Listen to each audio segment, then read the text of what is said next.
For over half a century, the nation's second oldest garden club has sponsored a tour of the most amazing gardens in the region. Today, we're going to visit two very different standout gardens. You won't want to miss it, so stay tuned as we garden smart from North Carolina. The Safer brand organic lawn care program makes house calls. By ordering online, the lawn you want can be delivered right to your door. The Safer brand organic lawn care program is a proud sponsor of public television and GardenSMART.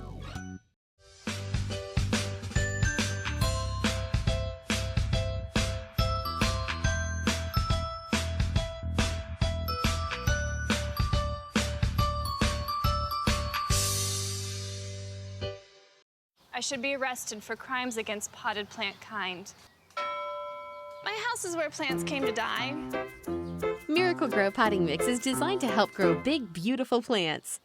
Everyone grows with Miracle Grow. Hey there, little Red Riding Hood. You sure are looking good.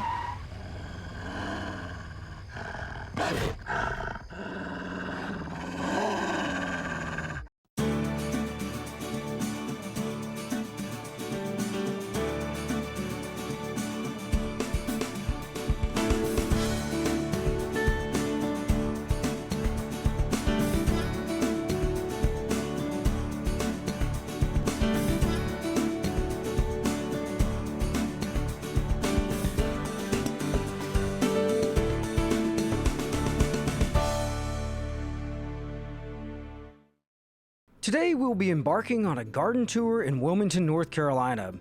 Wilmington is a coastal town that was founded in 1739. It is home to just over 100,000 people who live and work between the Cape Fear River and the ocean. It is a center for film, music, and the performing arts, much of which happens in their renowned Riverwalk district. It is also a place where gardens abound, and each year the Wilmington Garden Club hosts a tour of some of the finest gardens in the area. Today we'll visit the gardens of Sylvia Crippen and Debbie Phillips.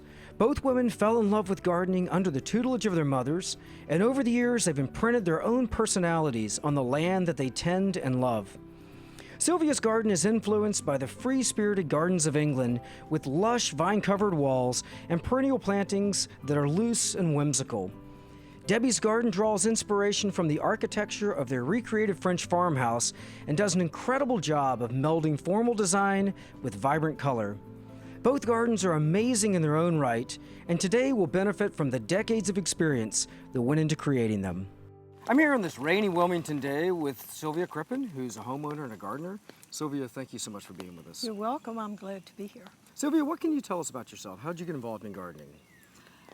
Actually, I got involved in gardening because I have a beautiful garden in this house. Mm-hmm. Before, I lived in Connecticut and Virginia, and I had very small gardens because I'm not really a gardener. So when we came to Wilmington to move here, and we saw this house and fell in love with it. We love the fig vine, which grows all over it. Thought it was so precious, but when we went into the backyard and saw how beautiful it was, that sold us on this house. Wow. So I have started gardening here to a degree, Right. mostly for exercise, and I just like to have flowers in the yard, flowers blooming. But the rest of it was done before we got here. Well, you've got a great place. Let's go take a look at it. Thank you. All right.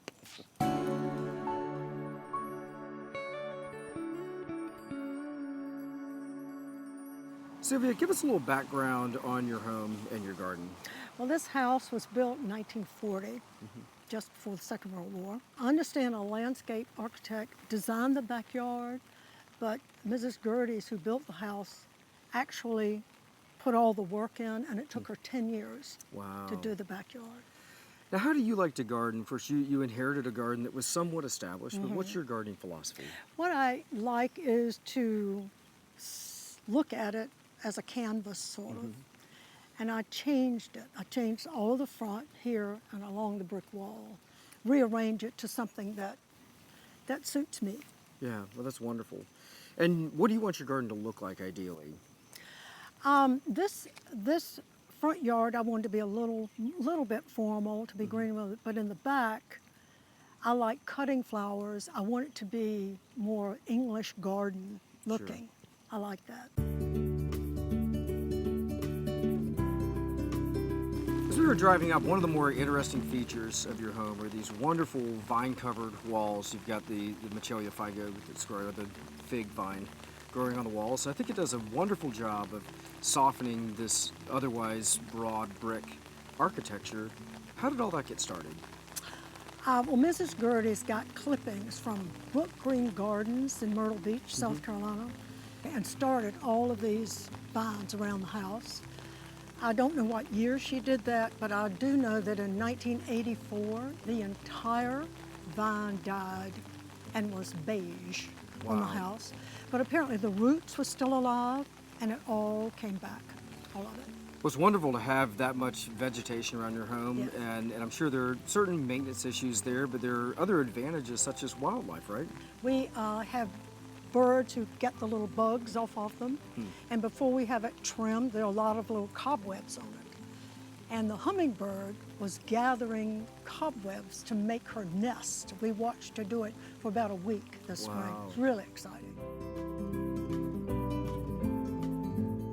Eric, this is what I call the middle garden, and I want it to be like an English garden. And I need some ideas as to what can go in this garden, which will grow in, mostly shade, but a little sunlight too. In the morning, there's sunlight. I need your advice on this. Sure.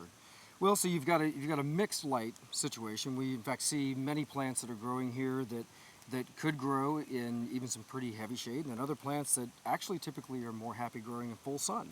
So it's a very, very unique kind of garden, and I think it offers you a lot of flexibility. I've got a space like this in my garden, and that I've just kind of let grow up over the years. And the kind of plants that I like putting into these spaces are ones that are not quite garden bullies, but they really like to spread out and take up space.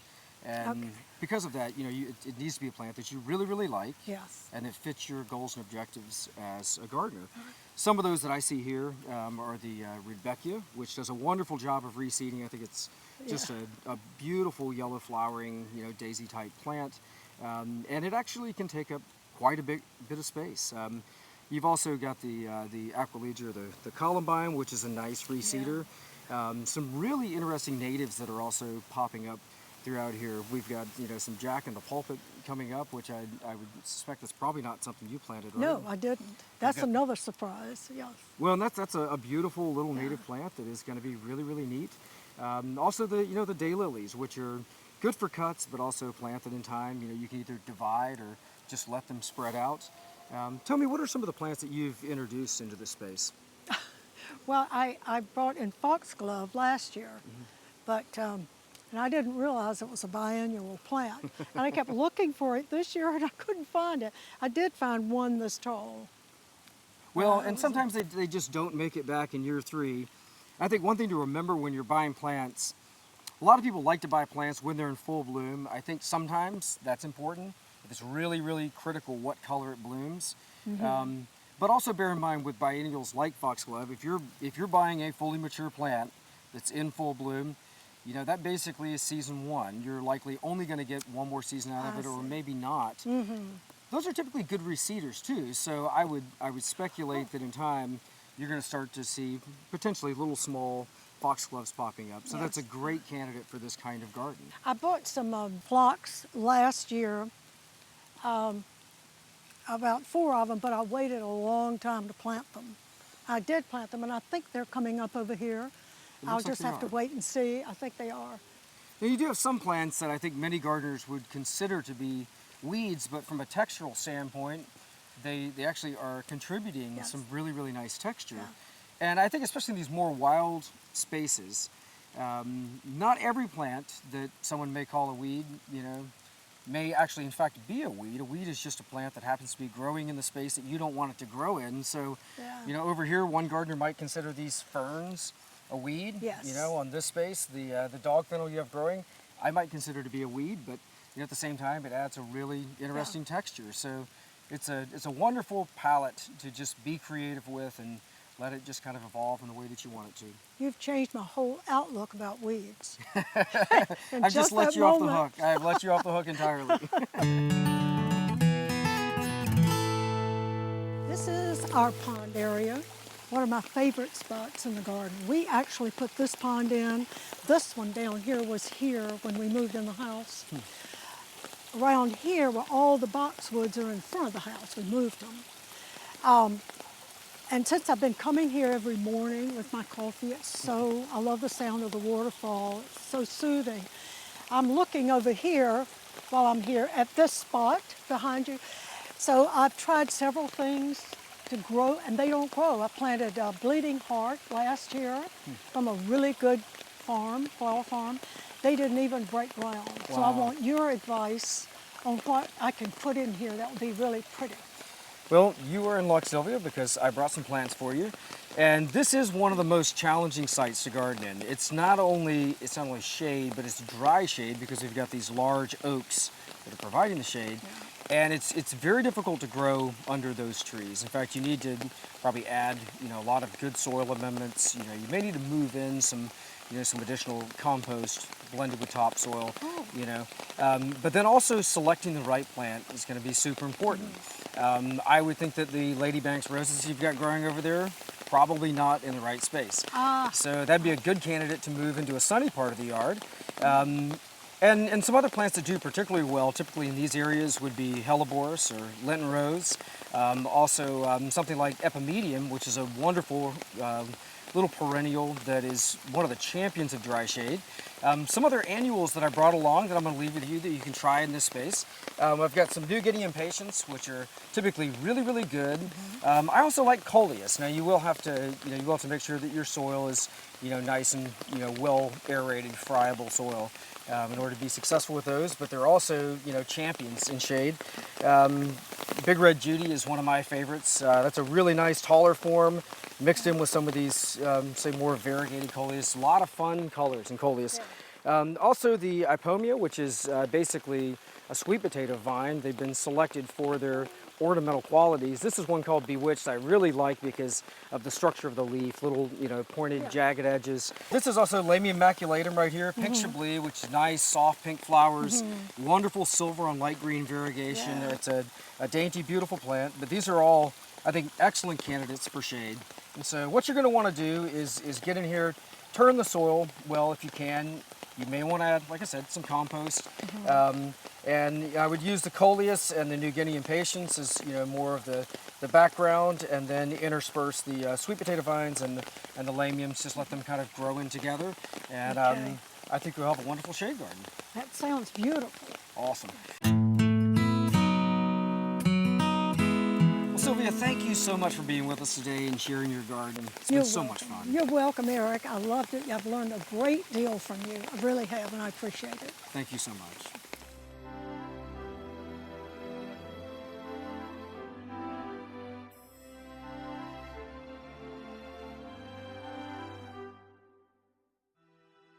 We're here at the garden of Debbie Phillips, and Debbie, you've done an amazing job. Just driving up from the street, this looks like a fairy tale. It's awesome. Well, thank you, and welcome to our garden. Thank you.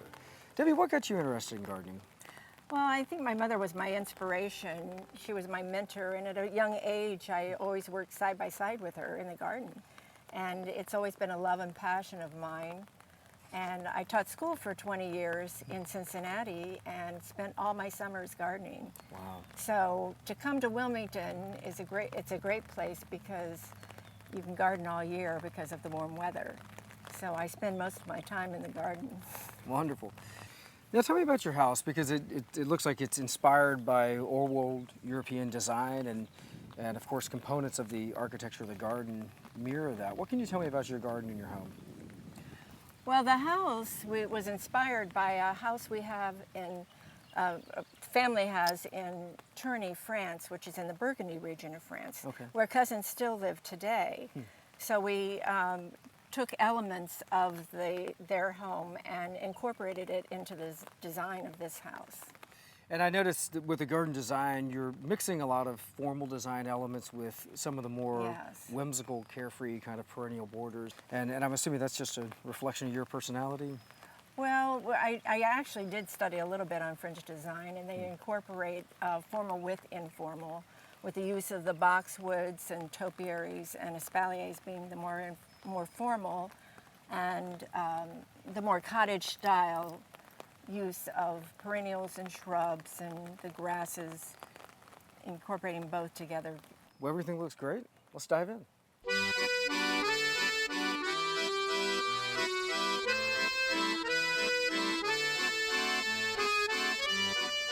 Debbie, we're in your front yard, and I guess it'd be an understatement to say that this is a yard because it's just a beautiful garden. I want us to start by talking about some of the formal aspects of design and what you've done with those plants. Well, we use the clipped boxwoods as a fence around the front of the house, and I clip the ends of them to have points. I also used spiral leyland cypress in large urns, French urns, to define the entrance to the walkway to the front door. And I also used espaliers on the wall. I like to do a lot of vertical gardening. Nice. And the espaliers add that. I've used the pyracantha. I've also used Sasanqua camellias, espaliered, and I have Confederate jasmine espaliered around a window. Wow. And around the front gate, I've used Confederate jasmine. So I like the vertical gardening. Let's talk about some of the nice planted beds that you have, which breaks up this beautiful turf, which your husband must have to work tirelessly on. Yes. Well, I wanted to bring the garden out, bring the beds out into the garden, rather than all piled up around the house. Right. I really think that looks better. On either side of the yard, we added paisley beds, which is a very French shape. Sure. And with mass plantings of crimson pygmy barberry and a deodora cedar in each one. Nice. Now let's talk now about some of the more informal components of design. I really like the way that we're pulling off of this more formal boxwood hedge, and then you've got these really nice soft grasses behind, and then you've blended in a lot of flowering perennials, annuals, and shrubby plants. What kind of look and feel were you wanting to go for there? Well, again, the French country look is adding formal with informal. So when we made the fence using the boxwoods, I used curved lines, which really makes it more informal. And then to soften the hard edges of the boxwoods, we used Carly Rose grasses. And I also used some small window boxes on the front of the house. So I used the Swiss balcony geraniums, and Nice. that's just another added touch. And of course, on the other side of the house, we added a 8-foot-long window box. During this past year, we noticed that it was pulling the stone off of the house. Oh, wow. So we used large beams and made a table. And so it's just sitting on this table next to the house, and we think it looks better than it did before. So Oh, I would agree. it kind of solves the problem. Well, I love what you did with that window box. It's a very happy and cheerful kind of Yeah. design. Really bright colors. It's become one of the main focal points Thank of the you. house, and great solution to the problem, if you will, of having a window box that's just too heavy. Yeah, and it really adds the cottage charm to the house.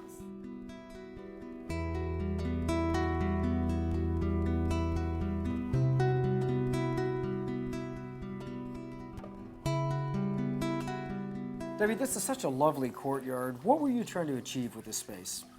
Well, we wanted a garden, part of the garden, to be viewed from most of the living areas of the house, and also a place to come out and just relax and kind of be away from the world. And it's a wonderful place to read and for quiet contemplation. Absolutely.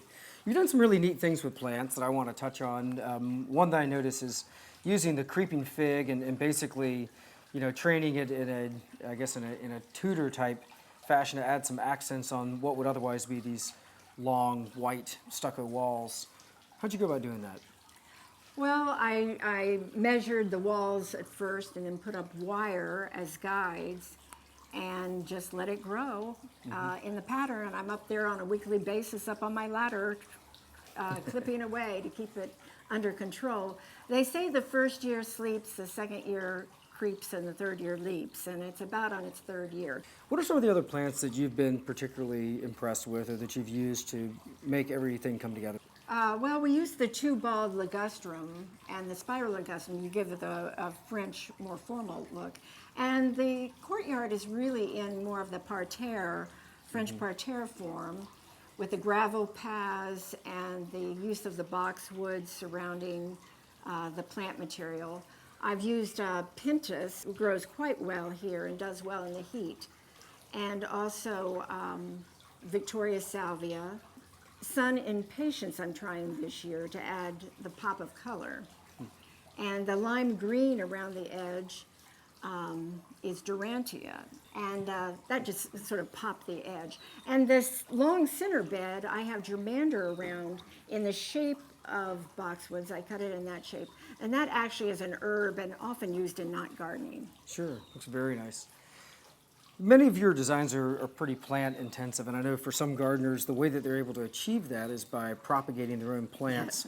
Are there some that you like to propagate? Oh yes, I've propagated daylilies, the cat whiskers, which I've put here in the courtyard. Around most of my beds I have the ryope, which I've divided. But if a plant can be divided, I will divide it. I'm a very frugal gardener. Right, absolutely. Well, and it's easy to do. I think it's a fun thing Yes. for gardeners to figure out plants that they can propagate easily with stem cuttings or through mound layering, division. And yeah, it's a great way to make the most of the plants that we have.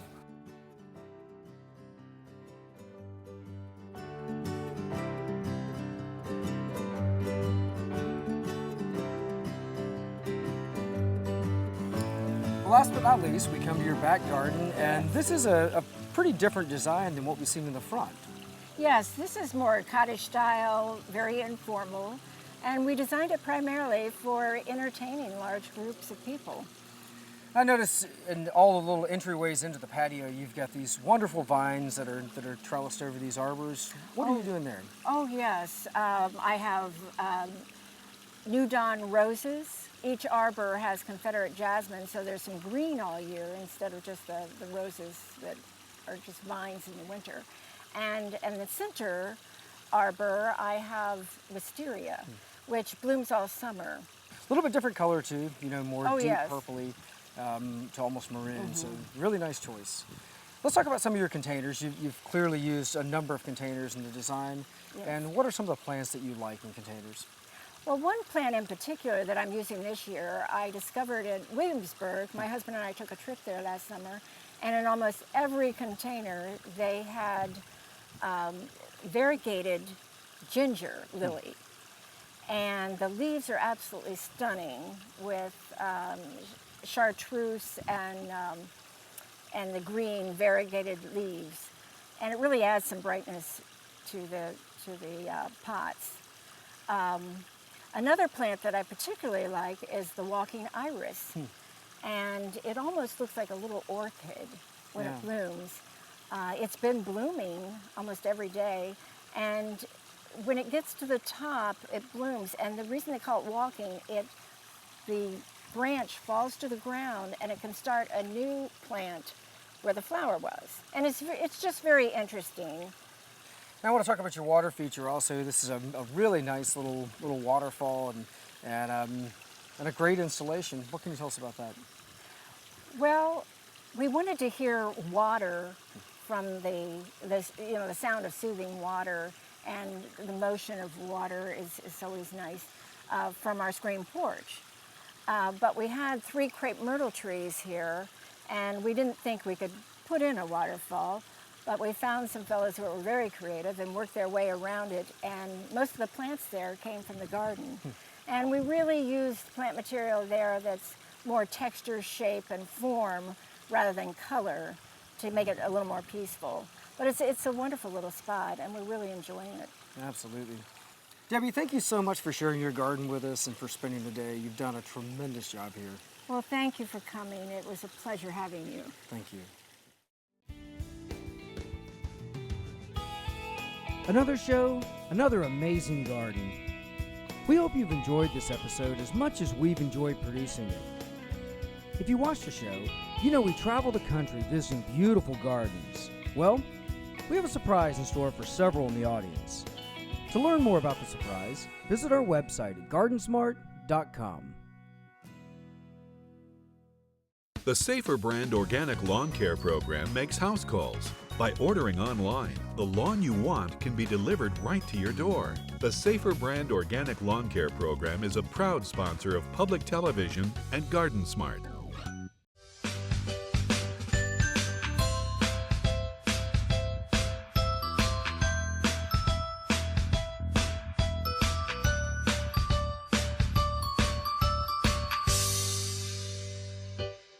I should be arrested for crimes against potted plant kind. My house is where plants came to die. Miracle Grow potting mix is designed to help grow big, beautiful plants. Everyone grows with Miracle Grow. Hey there, little Red Riding Hood. You sure are looking good. For most people, their first toe in the water of gardening comes through a family member or a dear friend. For the seasoned gardener, it's the experience of trying something new every day and just getting your hands dirty. If you have questions about anything you've seen today, visit us on the web at GardenSMART.com. Remember, even if you're a master gardener, there's always more to learn. So join us next week for more great gardening tips and ideas as we garden smart.